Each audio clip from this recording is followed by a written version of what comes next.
বেয়াদব সন্তানকে মানুষ করা যায়, কিন্তু মা বাবা যদি বেয়াদব হয় তাদের সন্তানকে মানুষ করা যায় না। বেয়াদব সন্তানকে মানুষ করা যায়, কিন্তু যে সন্তানের অভিভাবক বেয়াদব তাদের সন্তানকে মানুষ করা যায় না। এটা ভালো করে মনে রাখবেন। বেরে আপনি যদি সন্তানের উস্তাদদের সাথে বেয়াদবি করেন, সন্তানদের উস্তাদদের সাথে দুর্ব্যবহার করেন, মনে রাখবেন আপনার সন্তানের ভবিষ্যৎ আপনি নিজ হাতে ধ্বংস করে দিলেন। আপনার সন্তানের ভবিষ্যৎ আপনি নিজ হাতে ধ্বংস করে দিলেন। এই জন্য খবরদার, খবরদার, সন্তানের উস্তাদকে নিজের উস্তাদের মতো শ্রদ্ধা করবেন। আমরা বলি না আমাদের থেকে ভুল ভ্রান্তি হয় না, হয় আমাদের থেকে ভুল ভ্রান্তি, কিন্তু ভুল ভ্রান্তি হইলে মনে করেন আপনার সন্তানদেরকে কেউ মারলো, আচ্ছা শুনেন, আপনার সন্তানদেরকে আপনার বসে এক সন্তানদেরকে মারলো, একটু মারছে, আপনি মারেন না আপনার সন্তানকে? কত বাবা তার সন্তানকে মারে, কত মা তার সন্তানকে মারে, মায়ের আবার লুকিয়ে লুকিয়ে চোখের পানি মুছে। তাহলে আপনি যদি মারতে পারেন, আপনি যদি আপনার মা যদি মারতে পারেন, ছেলে যদি বাবা যদি মারতে পারে, তাহলে শাসনের জন্য ওস্তাদ যদি একটু মারে, এটার জন্য এত মায়া কান্না কেন? একটু মায়া কান্না কেন? আবার মায়া কান্না তো ঠিক আছে, এটার জন্য একবারে পুরো এলাকা ঘুটাইয়া বিচার জমাইতে হবে উস্তাদের বিরুদ্ধে, এটা কেমন কথা? এটা কেমন কথা? এই জন্য মনে রাখবেন, এ ধরনের সন্তানের, এই ধরনের মা বাবার সন্তান কখনো মানুষ হতে পারে না, কখনো মানুষ হতে পারে না। হ্যাঁ, যদি জিয়াজতি হয় আমাদের পক্ষ থেকে বলা আছে, মোতাবাম সাহেবকে জানাবেন। আমাকে একজনকে জানাইলে যথেষ্ট, সারা দুনিয়া জানার কোনো দরকার নেই। আবার অনেক আছে আমাদের পুলিশের বই দেখেন পুলিশের বই। ওই দিন তো বাদশাহ সাহেব বলতেছে, আমার এই যে ডালখানাগর ওখানে ওনার একটা মাদ্রাসা আছে, ওই মাদ্রাসাতুল ইহসান নাকি মাদ্রাসা, ওই মাদ্রাসার এক ছাত্র খুব দুষ্টামি করে, পড়াও পারে না, সে নিজেও দুষ্টামি করে, অন্যদেরকেও ক্ষতি করে। এখানে মেনে এমন ছেলে আমাদের এখানেও আছে, যে নিজেও পড়ে না, নিজেও দুষ্টামি করে, আবার অন্যদেরকেও কি করে, নষ্ট করে। তো উস্তাদরা তার বাবাকে ডেকে না বলছে, তার পিড়ে বলছে যে এর লেখাপড়া হবে না, এর নিয়ে যান। কারণ সে নিজেও ডিস্টার্ব করে, অন্যদেরকেও কি করে, ডিস্টার্ব করে, নিজেও পড়ে, অন্যদেরকে ডিস্টার্ব করে। তার বাবা তাকে হাতে পায়ে ধরে বলছে, হুজুর না, রাখেন, একটু মারেন কাটেন, আপনার রাখেন। তো উস্তাদরা বলা তুলে আপনাদেরকে লিখিত দিতে হবে, আমাদেরকে লিখিত দিতে হবে। এবার লিখিত দিল, মারেন কাটেন যাই করেন, তো আমার ছেলেকে হাফেজ করে আনেন। তো লিখিত দিচ্ছে। তো এবার বললেন, আমি তো এটা রেখে দিছি আমার ট্যাক্সে, কোনো উস্তাদরা দেখাইও নাই। এই ছেলে তো তার অভ্যাসে দুষ্টামি করা, পড়া না পারা, আজকেও সে দুষ্টামি করছে, আর উস্তাদরা তাকে পিটাইছে।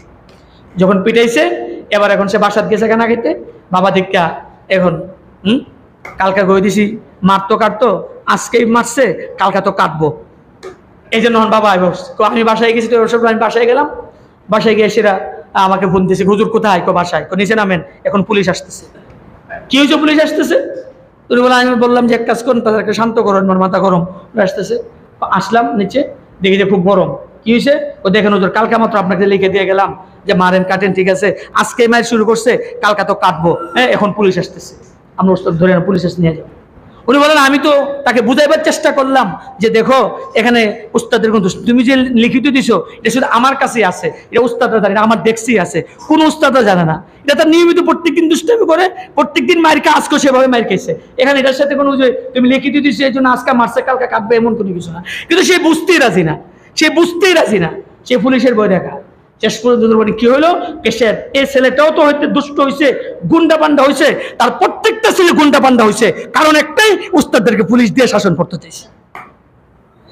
এই জন্য বলবো, খবরদার, খবরদার, কখনো নিজের এই চিন্তাটা করবেন না যে উস্তাদকে শাসাবেন, বরং নিজের সন্তানের উস্তাদকে নিজের উস্তাদের মতো মনে করবেন।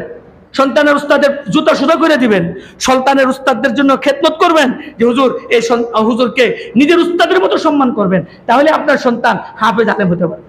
আর উস্তাদদের সাথে বেয়াদবি করবেন, তাকে পুলিশের বই দেখাবেন, আর তাকে সমাজের বই দেখাবেন, তার বিরুদ্ধে বিচার জমাইবেন, আর আশা করবেন আপনার ছেলে আলেম হয়ে যাবে, হাফেজ হয়ে যাবে। কোশ্চিন কারো না, আমি লিখে দিতে পারি, কিয়ামতের আগ পর্যন্ত আলেম হতে পারবে না, হাফেজও হতে পারবে না, কিয়ামতের আগ পর্যন্ত আপনার নসলই হবে না।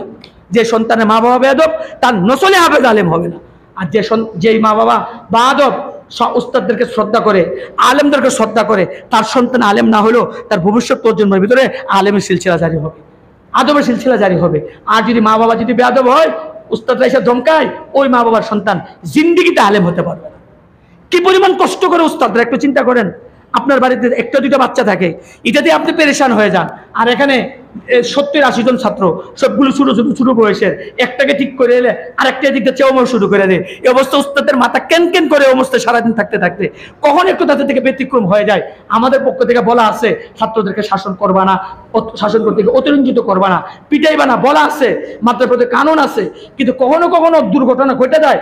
কিন্তু এটার জন্য মাদ্রাসার নিয়মতান্ত্রিকতা আছে। তো অফিসে এসে জানান মোহতামিম সাহেবকে, দেখেন মোহতামিম সাহেব এটা সংশোধন করে কিনা। কিন্তু তা না জানায়া আপনি কমিটির কাছে বিচার দিবেন, সরকারের কাছে বিচার দিবেন, পুলিশে জানাইবেন, থানাতে জানাইবেন, জানাইতে পারবেন, কিন্তু মনে রাখেন এর দ্বারা আপনার সন্তান চিরতরে বরবাদ হয়ে গেছে।